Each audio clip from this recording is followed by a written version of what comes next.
Numbers 27, Deuteronomy 34, Joshua 1 at Joshua 6. He children of Israel had now only to cross the river Jordan to enter the promised land of Canaan.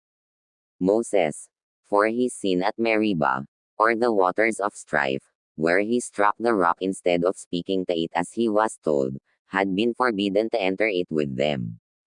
He was only allowed to see it at a distance, from the top of Mount Nebo. So, by God's command, he appointed Joshua to be their guide and leader into it. After Moses had done this, he died, 120 years old. Then God made Joshua prepare to pass over the Jordan into the land he had promised to the Israelites. But, before they did so, Joshua sent 2 spies to the city of Jericho, which was fortified against them on the other side of the river.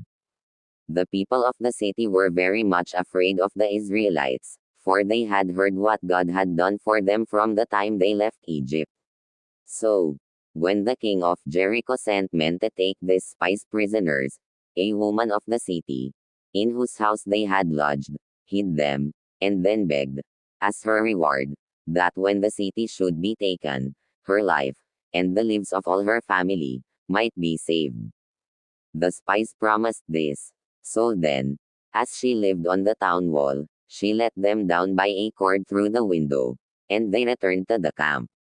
When the people were about to pass over Jordan, the ark, in which were 2 tables of stones, was carried before them by 12 priests, and, as soon as they entered the river, its waters were divided, and all the multitude went over on dry ground. Then they encamped at Gilgal, before Jericho, and there God commanded that the armed men of the Israelites, with the priests carrying the ark, should on 7 days go round the city, with trumpets sounding, and he told them that on the 7th day the walls should fall down before them. So each day, for 6 days, as they had been bidden, they went once round the city, but on the 7th day they went round it 7 times, as God had said, and at the 7th time, when the priest blew a loud blast with the trumpets, Joshua bade the people shout, for the city was theirs.